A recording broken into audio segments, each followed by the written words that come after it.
We are winging things today. This is still in the freezer. I don't have any like Ziploc bags or Tupperware. I'm sure if this was like actually our camper, we would have like more stuff like to do these things. Just because it's not our camper, we're working with what we have, right? So, yep.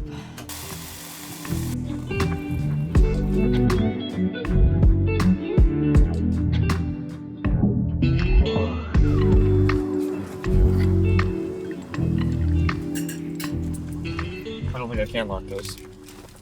All right, you ready to go? Yeah. All right.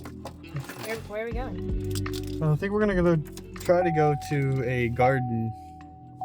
Wow. That's excessive. Yeah. I think we're gonna try to go to a garden at Duke University to check it out and try out a new probe lens. Nice.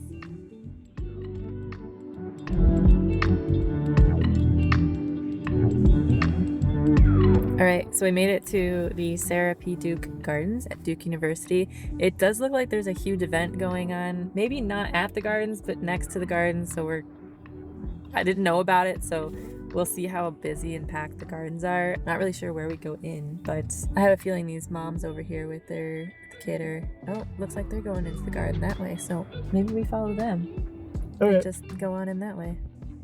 We'll figure it out, but hopefully, fingers crossed, it's not that busy because there are a lot of people not far away from the garden for like some festival, so we'll see. Ready? Yep. Okay, let's go.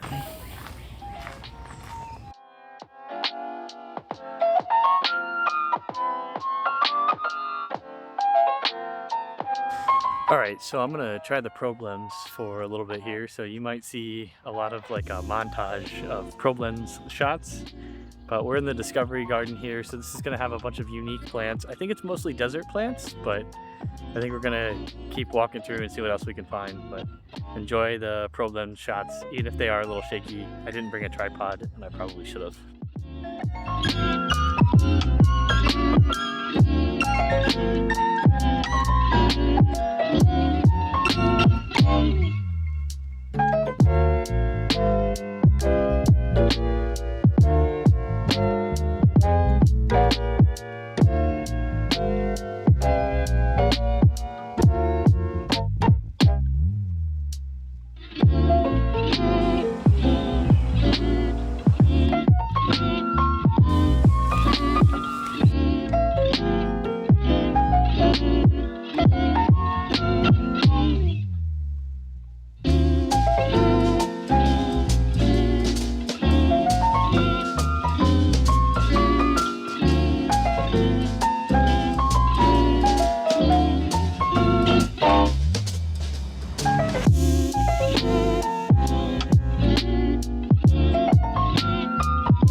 Alright, so we made it out of the gardens. We honestly didn't even get to see half the gardens. The gardens are really big. It's like 55 acres. We spent an hour or so there and we barely got through one section. So if you go there, it could be an all-day thing if you'd like. So keep that in mind. And right now we're headed to lunch since it's just about lunchtime. And we're headed towards Rose's Noodles, Dumplings, and Sweets. It's a Asian lunch place, I guess. So we'll let you know how it is. We'll probably take some video while we're there. And yeah, we'll see you later.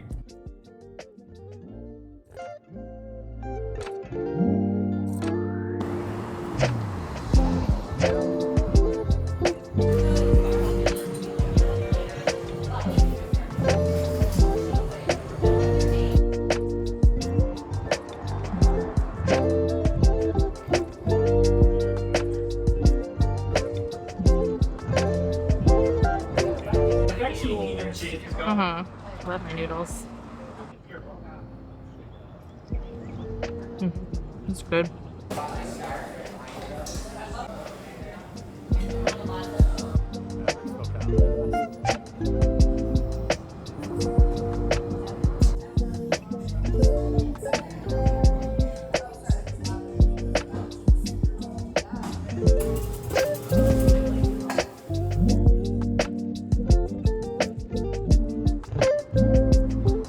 Alright, so we just went to Rose's Noodles, Dumplings, and Sweets. And Rose's was really good. I had ramen and Ben had some steamed pork dumplings. Definitely had some steamed pork dumplings that were very good. They're a little spicy, but they came with like a chili Chili oil. Yes, chili oil, which is I'm sure why it's spicy. So very good. I would definitely recommend. It was a little hot out. Maybe if it was slightly cooler, it would have been like the perfect time to have one of those. My ramen was really good. Yeah, it wasn't very spicy. I actually took some of his chili oil and put it in there for a little extra spice. But it was really good, and they give you so much. But they also do a lot. They compost everything, so it's like a really eco-friendly place as well if you're into that, which we are. So highly recommend as a place to go. And then right next to it, oh, actually, we did pick up some sweets for later. Oh yes, for sure. How do I open the box? Ta-da! Oh, wow, that Gillette is huge. But yes. So we have plenty of sweets. And then we stopped next door at Wanderlust. Yonderlust. Wanderlust? Yeah, it's a little cafe next door. Yep, and yeah, cafe and store. They have like outdoor gear and outdoor like adventure clothes, things like that. And I got a berry coconut smoothie. Ben got a chai latte. Spicy chai latte. They also have a sweet one, which we were never given that option before. Yeah, that's cool that they have both for sure. So honestly, those two places are really nice. They're right next to each other down in downtown Durham. So if you're coming this way, good places to stop. Recommend it. Oh yeah, I was gonna mention that Yonderlust has an app, and it supposedly has like a bunch of trails and stuff for local. So we need to pull it up and kind of check it out so that I'm gonna download it later and see what it has on it. I think now we're gonna go back to the campsite. We're gonna chill for a little bit, maybe take a nap because we slept horribly last night. Well, I wouldn't say horribly, but well, we definitely didn't sleep very well. The mattress is like this thick, and if you're a side sleeper, that's just kind of tough on the hips for sure. I'm an old man. We might take a nap or just chill for a little bit, and then I think we want to try to do a hike later, which we did get a recommendation from the guy in the store, so we'll look that up and see if that's something you want to do for like sunset maybe. Yeah, that's it. Yeah, that's really our plans for today, so we'll see you back at the campsite. Yep, see you back at the campsite. So we're doing the Poplar campground hike. You can only do this hike if you're staying in like camping here, so it's not open to outsiders. I actually don't know how long it is total, but we'll do as much as we want. Hopefully we have some water views. It basically goes between all the different campground loops. So yeah, let's go and enjoy nature. I do want to say that this campground has probably been one of the better campgrounds that we've stayed at. I think it's been incredibly quiet. Now I understand like other times we've gone and stayed at campgrounds, they've basically all been national holidays, which results in a lot of people wanting to party, and you know, obviously people are allowed to celebrate, but then that like sometimes they'll take it to like 1 and 2 in the morning, which makes it really hard to get any sleep. But here it's been fairly quiet, so I definitely recommend this campground if you're looking for one in the North Carolina area. If you're looking for something near Raleigh, this has been a great option for anybody. So the only thing is I don't think it has sewer hookups, but it does have a dump location. So if you're gonna stay, I mean, for any short term that shouldn't be a problem, but I guess for long term, if you're staying here for anything over like more than a week or something, that might be troublesome. But I'm definitely taking out all the spider webs for you. You know that national park post where they're like, "Let your friends take out the spider webs for you." yeah, Like that's me. I'm just catching all of them. yeah. Oh, and we should note, I think this is like a state-run campground, so it was something that was recommended to us, and that's why we picked it.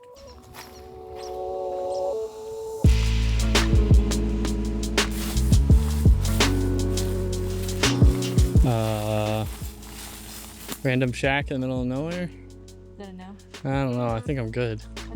It's kind of weird. It's got a random like blowout thing on the roof. Not really sure what that is. It's super weird. Stay away from the creepy shag. Yeah, stay away from the creepy shag.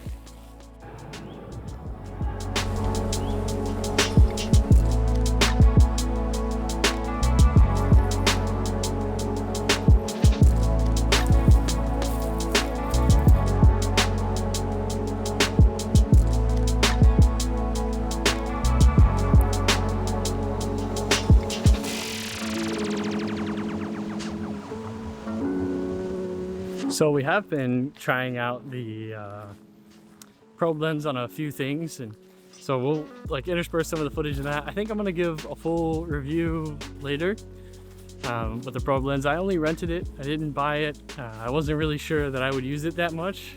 So I think I'll share more of my feelings in a later video. So subscribe if you want to see that video. All right, I think we're done with our hike for today. We're just kind of wandering through the forests from campground to campground, because that's where this trail goes. So I think we're gonna head back. We're gonna go make some dinner, because it's, I don't know, about 5 o'clock now, so maybe it'll take us an hour to get back. And then we'll make some dinner and maybe round 2 on the s'mores. I have a new s'mores recipe for tonight, and I'm making salmon and British baked beans for dinner. All right, so we've got plenty of things to try. Also, I just realized this whole clip was in 60 frames a second. Oh no. So, I mean, you won't even notice it if you don't look. Okay. But might be a little jittery for people at home. All right. All right, now that I got the fire started, we're gonna take our little salmon packets. We're going to put down the grill and then put them on.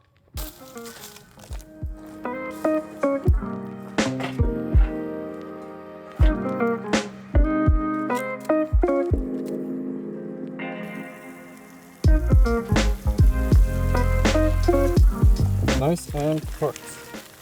These look great. It did take a lot of effort. I'm having a lot of troubles with the wood. I think it got a little bit wet at some point in time. We did buy it here, so it was supposed to be like kiln dried, and it does feel pretty dry, but when it goes to burn, it just doesn't burn that well. So I don't know, maybe the fire needs to be hotter. Maybe I needed to use more fire starters or something. I don't know. My fire skills need help, I guess. What you got there? British baked beans. And by British, I mean they're like tomato based instead of whatever. Like barbecue sauce based? Like barbecue sauce based, yeah, whatever we use. Which I feel like barbecue sauce can be like anything from tomatoes. Oh, that looks good. Yeah, I think they're good, right? Yeah. So, nice and successful. Worst case scenario, we have salami and crackers to have with our baked beans. Salami and crackers? Yeah. Well, that might be what we end up having. Some charcuterie. So, all right. Let's eat. Kayla's #1 tip. Is things that you can prep. Prep early.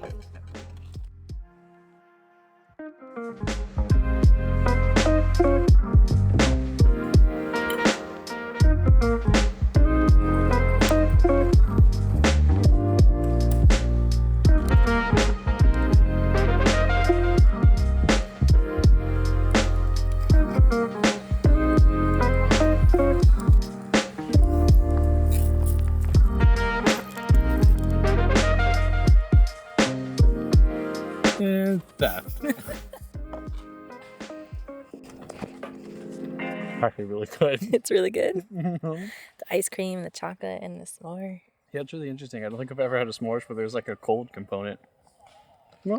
Oh no. Got it. Got it. Is the dark chocolate good with it? Mm-hmm. It's a pretty thick piece. Mm-hmm. Maybe I should have only used one. Mm-hmm. Worth it, A lot. I'm sure. Very good. 10 out of 10. Would recommend. This is definitely the way to make s'mores. Just scoop up ice cream. Messy. Yeah, I like the cold component. It's actually really good. Yeah, that's what I thought.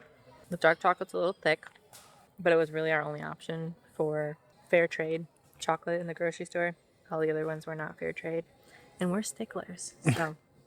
We really just want bean to bar, but that's not, we couldn't find that. And to be honest, I feel like there's a lot of places that have that, but not also a lot of grocery stores that don't have that. So it's really dependent on your grocery store. I think Whole Foods has it as well. Sure, yeah. Yeah, that's like almost guaranteed. I also know Publix has it, Whole Foods has it. I'm sure Wegmans has it. Good morning. We have biscuits and gravy.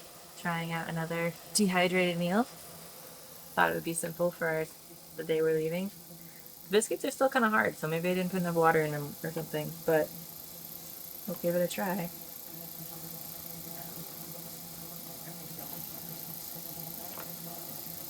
Honestly, not bad. Not bad at all. Good? I always take a bigger bite than I like intend to, and then I have to talk, and you're like talking with your mouth full. It's very good. I think I'm just very hungry too. I don't think it's bad at all. The biscuits are a little closer to crackers than biscuits, but honestly, they're not that bad at all. Coffee. That I made. Pretending that I made it.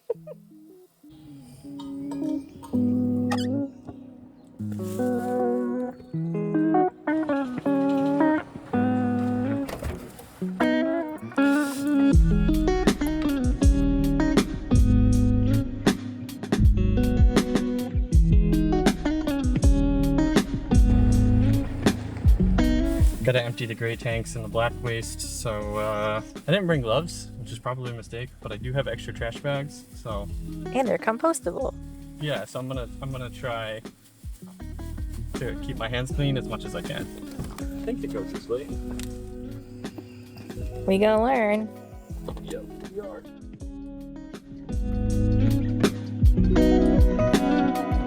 Okay, gray is on the left, waste holding tank is on the right. All right. So we have an entire list of recommendations that we need to give, but one of my number one recommendations would be make sure your black tank has a flush system. So some of the research on some of the RVs that we were planning on buying actually have like a place where you can plug in this hose that's here into your black tank, and then it will like spray and rinse out your black tank automatically, which I think is really nice. So it keeps your black tank a lot cleaner, which I think reduces smells significantly.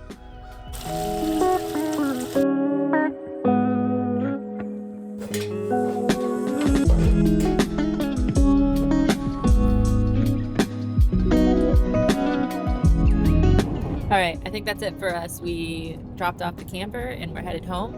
We do want to give a few maybe last notes, maybe tips, whatever you want to call them, about our short experience with the camper as kind of new campers, and just things to think about. Yeah, these are things that we are thinking about when we were going to buy a camper, and we're still thinking about when buying a camper. These are things that we learned that will hopefully help you in case you're looking for a camper. Yeah. So the first thing, when we were emptying the tanks, you definitely, if you're going to buy a camper, you want like a flushing system for your tanks so that it keeps it clean, because the sensor in ours was definitely really dirty. We really didn't know where our tanks were because the sensors were so dirty. So having that flushing system to clean off your sensors, clean off your tanks, keeps the smell down, and so that you know like what's actually in your tanks. The most important one, I think, is a nice mattress for your 100%. camper. We definitely 10 like out of 10. it had a really bad mattress in ours, and it was really tough on sleep. But if you can get a nice mattress in your camper, absolutely worth it. 100%. Yeah, that's like one of our top recommendations is make sure like a nice memory foam mattress. That will make any camping experience significantly better. Also, one of my recommendations for refrigerators is a 12-volt refrigerator. Our refrigerator that we rented was like gas or plug-in electric, and it worked well. It's not that it didn't work. I just think it would be a lot nicer to be able to run a refrigerator off of batteries, and when it's plugged into your vehicle, and not have to worry about having like a full tank of gas or something that could potentially run out when you could just put solar panels on the roof.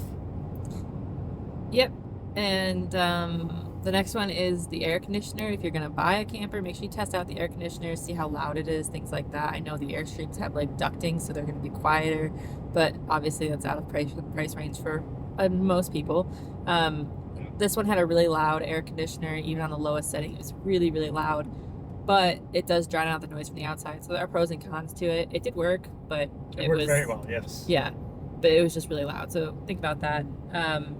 And then you definitely are going to want an oven or a convection microwave in your kitchen for your camper. We only had a regular microwave and like a stovetop. And while you can make do, obviously, like for a weekend or a week or something, it does limit your options of what you can cook.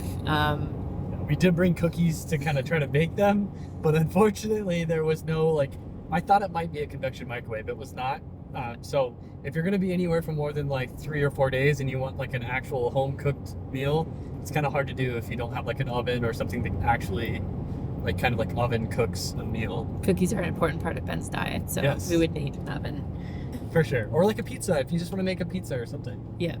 So also for since we're on kitchen, try to food prep as much as you can because you are limited on space. Obviously, if you were going to be like a long-term trip, that's food prep's kind of out of the option, not an option, right? Yeah. But for us, for weekend trips and stuff, it was much easier to food prep so that I could make dinners quick and easy, and then we can still have plenty of time to have fun without being stuck in the kitchen. An external water filter would be great. We didn't really want to drink the campground water. We weren't sure. I'm sure it was safe, but I know, yeah, and that's the thing is I've heard at some locations, there's some places that they tell you like the water's not super potable. You probably shouldn't drink the water. I've heard in other places there is things where they say the water's absolutely fine. I think a filter would help with peace of mind either way. So that's why it's one of our top recommendations. Yep. And then on to towing. So you definitely are going to need a big truck for whatever you tow. We were definitely at like the high end of our truck. We have a Chevy Colorado, Yes. and you're definitely going to want to basically whatever the dealer says that you can tow, maybe take 20% off the top of that. Yep. Just so that you have a more comfortable ride, and especially if you're going to be taking it to the mountains or long distance, you don't really want to put that wear and tear on your vehicle if it's really at the top of your pulling limits. Oh yeah, for sure, 100%. Like Um, short distances and stuff is okay, but longer distances start to become a problem. And then you're definitely going to want a weight distribution hitch, especially if you're Yes. up there in your tow limit, right? It's a game changer for towing.